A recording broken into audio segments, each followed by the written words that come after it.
minions, welcome to Crank It Up. This is the Postmortem for Game 15, featuring Steampunk Incas, the number 6 seed, versus Giant Ant Pirates, the number 27 seed.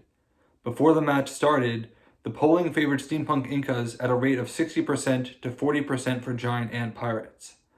If you've already watched the video, then you know what happened. Giant Ant Pirates will be advancing to round 2, and they did that on a score of infinity to non-infinity.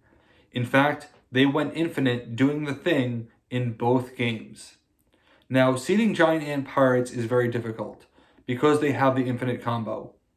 And I originally had put them at number 18 because I had counted 17 teams that I didn't like facing them because they could completely disrupt what Giant Ant Pirates are going to do. Steampunk Incas wasn't one of them. In fact, they can't do anything in order to counter the ants. The only thing they can do is play faster, and they're a very fast team, but they weren't fast enough in either of these games. Now, before I continue, I like to be proactive, and I'm guessing that someone is probably going to be upset over the key We Are the Champions play that occurred, in which it was missed that you could play We Are the Champions there, and I allowed it after the fact as the judge. Now, I want to be clear about a couple of things. We actually have a policy for these games, and it's been in effect since last year, that if we encourage optimal play. This is supposed to be about the factions. The players are there to facilitate the games because games need players. But you also don't want to have the same players playing over and over again because then you can get a meta bias. Instead, you want a representative sample of people, which is why I'm not playing every game. Now, the key problem is the fact that We Are the Champions is an eroded card. And it's eroded in such a way that the eroded text does not solve the key problem. What ended up happening was that Simon Stern thought that that was a play on base action because it doesn't say play before a base scores. It doesn't say play on a base, but the card is very ambiguous. So much so that when they fixed the errata, they didn't actually add play before a base scores. They did not solve the key problem. Additionally, I was so concerned over the wording, and because it's so confusing, I started to actually worry that I got it wrong. And when I was reviewing the video, I went back and checked just to make sure. And sure enough, it is a standard action. It is not a play on base action. Now, after that game, I since figured out how to update the eroded cards, and I just need to upload them for any future games that we're going to be recording. But that's one of the problems with eroded cards. As far as the Crank It Up policy, if we can rewind anything safely, we're going to do so. In that particular case, the base broke on Punisher's turn. Nothing changes for what Simon Stern is going to do. That is completely the right play. You have to play that card there. If you actually listen carefully, after there's passing on specials, you'll hear me say, I have a dilemma, because I know exactly what's going on. I realized right away that the problem with the eroded text made it seem like a play on base action, and it was confirmed after he tried to play it on a play on base action. And that's unfortunate, because the goal is to really showcase the strength of the teams. And there's no way that we can't reverse that if we can safely do it within the timeline. And we can, because Simon Stern hasn't done anything differently. We can absolutely figure out how many power counters we're missing and add them back to the first mate play. And for those curious, if we can't rewind time, then we will actually replay the match. This has happened before, and it happened last year, where I actually made the same people play the match 3 times, because one time we found out that a card was left out, and that's going to impact the game.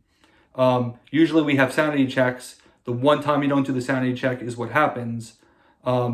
So, you know, if a team is not put in the best representation to succeed, then you either fix that if it's possible, or you replay the match. In this case, in my opinion, it was fixable. So justifications for that. Number one, any player who's watching this, rooting for Giant Ant Pirates, would be screaming if we don't reverse it. Because it's just so objectively clear that if you can play that card there, you have to do it. Number two, there's no objection from Punisher, because he knows that it's the right call as well. Believe me, people have objected in the past, and that's when we have to make a tough call, but there's no objection there. The third thing I was going to point out is that if this is the app, and I think about the Smash Up app, for all the defects that it has, one of the things that it does is it highlights special cards when you can play them. If this game is coded on the app for whatever reason, that special is going to be highlighted, and then this becomes a moot point. This is 100% the fault of the errata card, and to an extent, it's my fault for not being able to figure out in time how to actually update that. I tried, couldn't figure it out. After this game, I asked the graphic designer, Callie, who's awesome, and she helped me figure it out. So that's unfortunate, but it wasn't going to impact the game because it's absolutely the right play, and Steampunk Incas probably lose anyway. They lost game 1. Even if they somehow magically force game 2 to overtake Giant Ant Pirates, then they got to go up against them in game 3 when Giant Ant Pirates are going first, and therefore they have more time to set up the infinite play. So how does the infinite play actually come into play?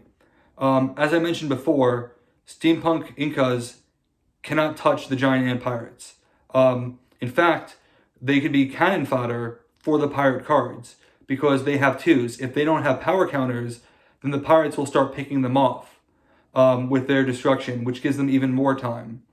The Steampunk Incas are very fast and they have good card draw, but it's theoretically possible that the Giant Ant Pirates can draw the exact cards they need. They just build up counters over time. They don't care about the score. They just want to facilitate getting counters, and then they could win by going infinite. That's what happened, definitely in game 2, and to an extent in game 1. In both games, Steampunk Incas were right there until the end. One more turn, and they could have had it. A different card, and they could have had it. Giant Ant Pirates, they have the benefit of being able to play from behind because they don't care about points. And because of that, you could accept a solo base. There was a solo base for 4 points in game 2 because those 2 points don't matter. And that's something that I talked about in my video. That's not always recommended, but if you're confident that you're going to go big, then you should optimize that and focus on accruing counters rather than accruing points, because counters will give you infinite points. It was pretty clear that Giant Ant Pirates were going to win game 2 based on the way that things are going. It's only a question of whether or not they're going to go infinite. Now, you don't need to go infinite. Realistically, breaking 2 or 3 bases is going to be enough, even if you're coming back from a deficit. But it is fun to go for the infinite. Now, there's 2 stages of what we call doing the thing. Doing the thing being the infinite first mate combo. There's what I call fake infinite and pure infinite. Fake infinite is where one base is going to stay out there because it can't be broken, and you just keep toggling back and forth between the 2 bases. It's still infinite, but you don't get the bragging rights of breaking every single base in the base deck. Real infinite, or pure infinite, is where you actually can do that, where no base will actually ever stay. Now, it's possible because of the bases that are in there. There are 2 30 breakpoint bases. There's Cusco, which is going to stay at 30, and Giant Turnip, which will reduce the breakpoint based on the minion quantity. So it's ever a question, are those 2 bases going to be out at the same time? And will Giant Ant Pirates have enough, even with the minion reduction, in order to break Giant Turnip? And it's funny that in both games, Golem Sloss ended up providing the extra powers that was needed. Because the base deck will reset, Golem Sloss comes before Giant Turnip. Golem Sloss adds the extra power counters needed to break Giant Turnip, and then you can keep toggling back and forth. Eventually, Golem Sloss will come out again, and it will be repeated, and that will give you enough counters to break Cusco as well, and break all bases then indefinitely. It doesn't matter to the score, but I still think it's fun, and it's much better that way than ending something like 97 to 18, or having to sit there and count out exactly how many points.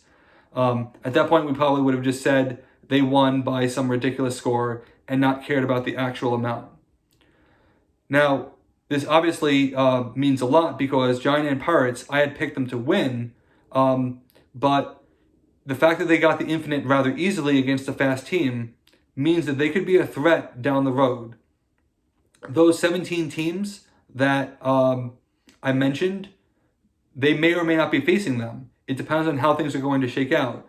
They actually have a chance to make a decent run. And I don't know, there's something magical about Infinite. You know, some people don't want them to win that way. It is part of the game. It's a combo that's been in there for a long time. The last thing I want to say is that, at least in Game 2, the Kraken played a very significant role.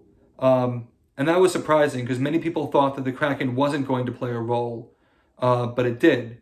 It helped persist minions with counters, and eventually those powers could go back to the first mate. I think that's good. I'd rather have it be that way than have a Titan like Mergicon, who's essentially going to be a non-factor. So congrats to Giant Ants. I'm eager to see what you'll do in round 2. We have one more postmortem for tomorrow. It's going to be Disco Dinosaurs versus Mythic Greek Grannies. The winner of that will face Giant Ants to see who has a better chance of slowing them down. Thanks so much for watching. We'll see you tomorrow for the final postmortem. We'll see you tomorrow for the final postmortem of round 1. Let's shut it down.